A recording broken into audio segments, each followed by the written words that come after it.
Amis de l'électronique, bonjour. Aujourd'hui, je vais vous parler des masses virtuelles.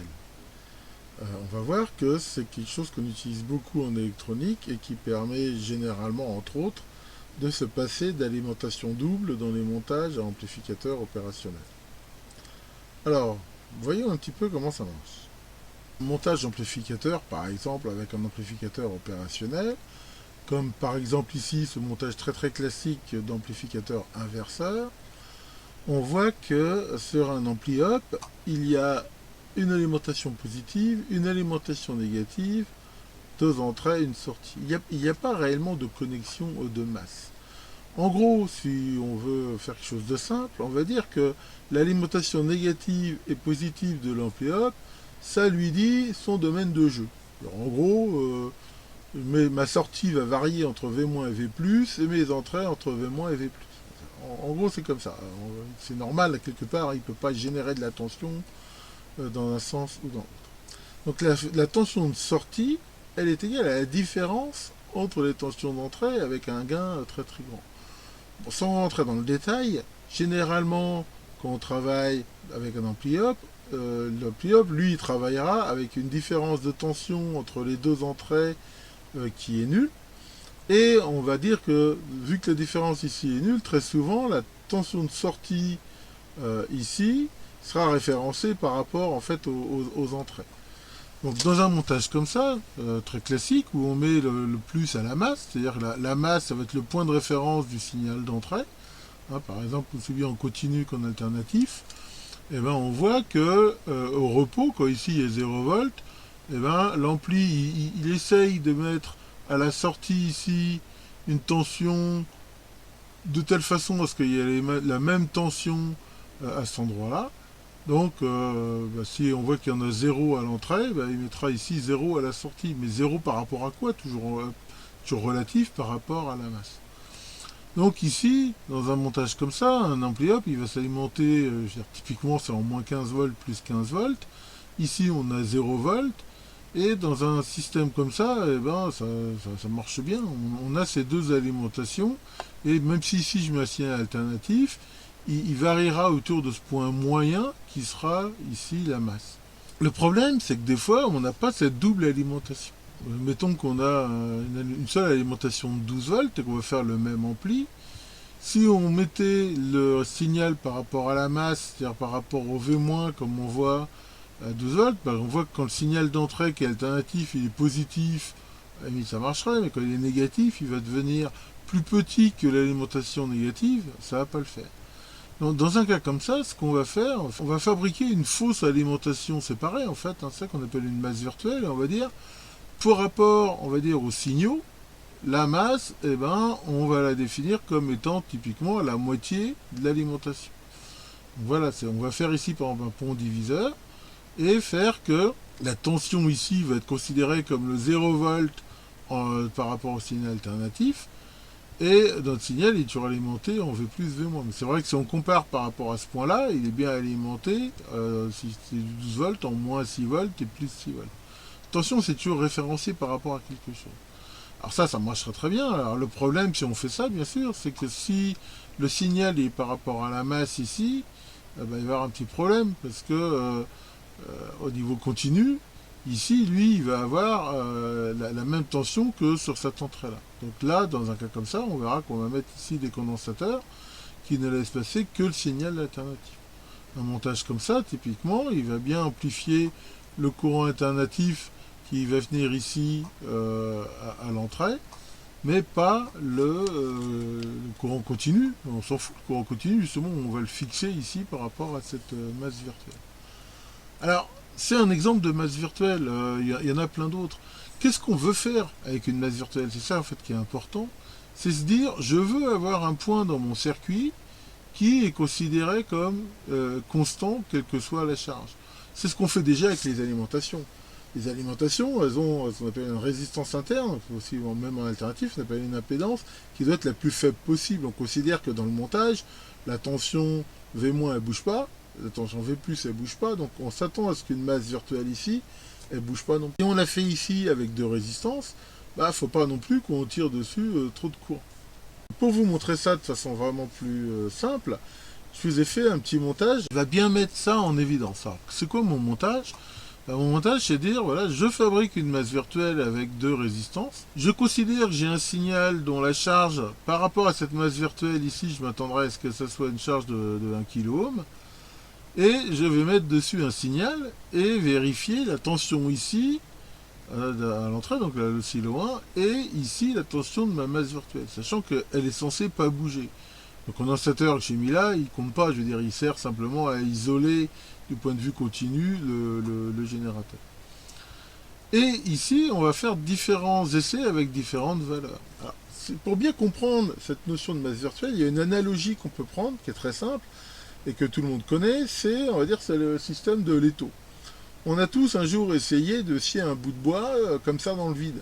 Qu'est-ce qu'on fait? On le tient dans la main et on voit que c'est pas facile du tout de scier un bout de bois. Pourquoi? Parce que la main bouge avec le bout de bois, ce qui fait que les mouvements de la scie, ils sont, que comme le bout de bois bouge aussi, ils sont pas très très efficaces.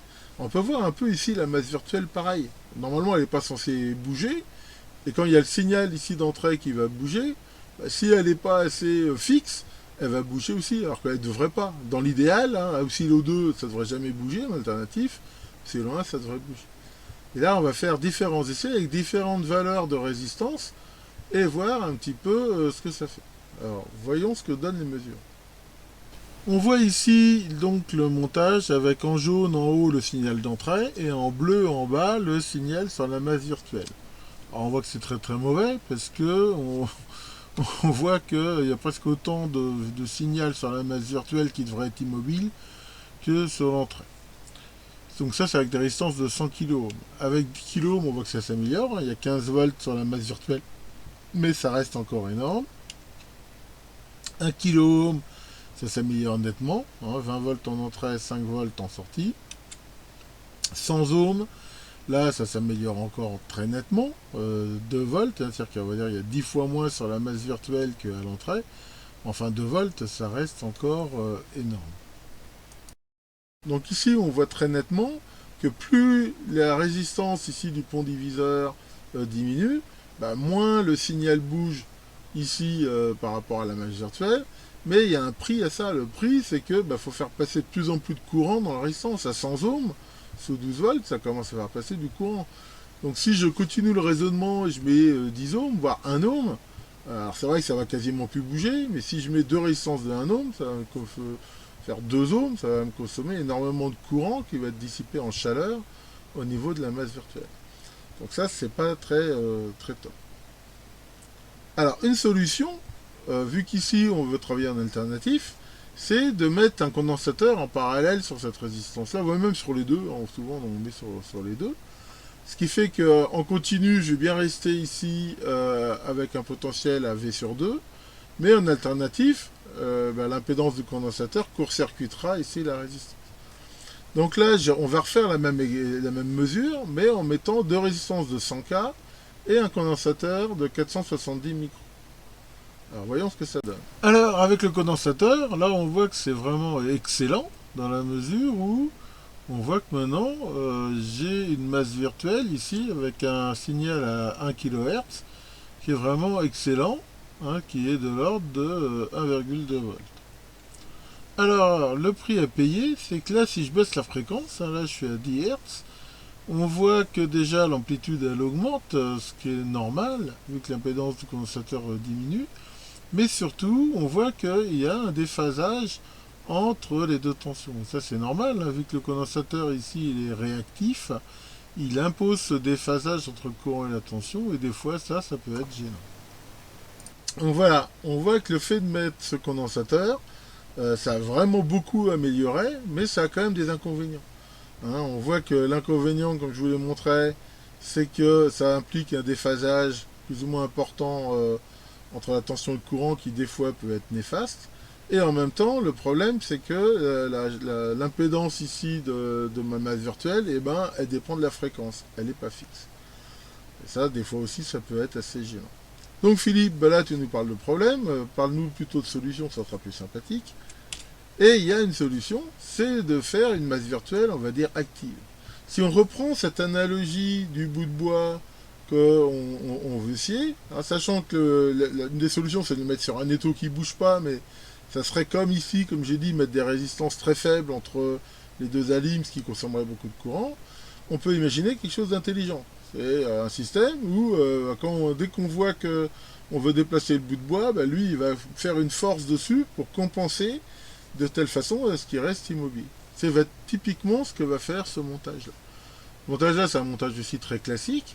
On voit que là, on fait en fait une masse virtuelle à résistance, mais sur lequel on va prendre très très peu de courant. Pourquoi? Parce que l'impédance d'entrée, l'entrée ici de mon amplificateur opérationnel, elle prend très très peu de courant. Donc mon système il est pas chargé, donc on va dire c'est comme s'il n'y avait rien de branché dessus. Et ici, je vais faire quoi? Je vais mettre un amplificateur qui est rebouclé sur le 1, ce qu'on appelle un amplificateur suiveur, c'est-à-dire que la tension ici sera toujours égale à la tension d'entrée. Mais par contre, là pour le coup, l'amplificateur peut fournir un courant relativement significatif. Et ça, c'est quelque chose de très efficace, qui va réellement faire une masse virtuelle qui va vraiment pas bouger en fonction de la charge. Alors, la puissance de l'ampli qu'on va mettre va bien sûr dépendre du courant qu'on veut en mettre, mais pourquoi pas, si on a potentiellement des charges qui peuvent varier dessus de plus ou moins 1 ampère, bon, on peut mettre un ampli up qui tient ça. Donc ça marche très très très bien, et on va regarder justement sur notre montage ce que ça donne. Et voilà. Donc ici, j'ai mis un amplificateur opérationnel monté comme sur le schéma. Et là, on voit, attention, j'ai changé d'échelle, que c'est vraiment super. Hein. La masse virtuelle, là, toujours à des Hz, ça ne varie plus que de 26 mV. Et ici, je l'ai mis à 1 kHz, la VPP est de 80 mV. Alors ça monte un peu, parce que l'ampli que j'ai mis, il a une bande passante qui est très très faible. Hein, donc il commence à suivre un petit peu moins 1 kHz, mais enfin on voit qu'ici il n'y a pas photo et qu'on a vraiment quelque chose d'excellent avec une consommation de courant qui est somme toute très très faible. Et voilà. Donc on voit ici qu'avec cet ampli up, ça marche du feu de Dieu. Alors, ce qu'il faut retenir, c'est quoi? C'est que les masses virtuelles, c'est une façon qui permet souvent de se passer d'alimentation double. Et ça, c'est quand même souvent intéressant, surtout si on est alimenté par batterie. Si c'est fait avec des résistances, ce qu'il faut retenir, c'est que les résistances, elles doivent être faibles comparées à la charge qui est branchée dessus. Alors, si c'est pour juste brancher l'ampli d'un ampli up à haute impédance, ça va le faire, mais on voit que si on veut tirer du courant, il faut mettre des résistances faibles, et plus elles seront faibles, plus elles vont faire passer du courant à l'intérieur et dissiper de la puissance. Mettre des condensateurs au niveau alternatif, ça va baisser vraiment l'impédance, hein, donc ça peut bien aider. Mais par contre, l'impédance, ça sera pas constante en fonction de la fréquence, et ça peut induire des déphasages qui, dans certains cas, sont gênants. La bonne solution, c'est de mettre une masse virtuelle active.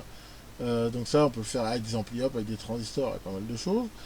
Et ça résout bien le problème. Mais attention, bien sûr, il faut faire gaffe que l'ampli up, si on en utilise un, ou quel que soit le système, il ait une bande passante qui soit correcte par rapport à ce qu'on veut faire. Là, le montage que je vous ai montré, j'avais utilisé un OP177 qui est un très bon ampli mais qui n'a pas une super bande passante. Si mon signal d'entrée faisait 1 MHz, ça ne le ferait pas du tout. Enfin, c'est assez logique, il faut mettre un ampli en fonction de la fréquence que l'on veut traiter. Donc voilà, c'est tout pour cette assez longue, faut dire, vidéo du dimanche, mais je pense que c'était un sujet qui était intéressant. Que Virtual, le grand dieu des faux semblants qui vous font paraître des vessies pour des lanternes, veille sur vous. Et à bientôt pour de nouvelles vidéos.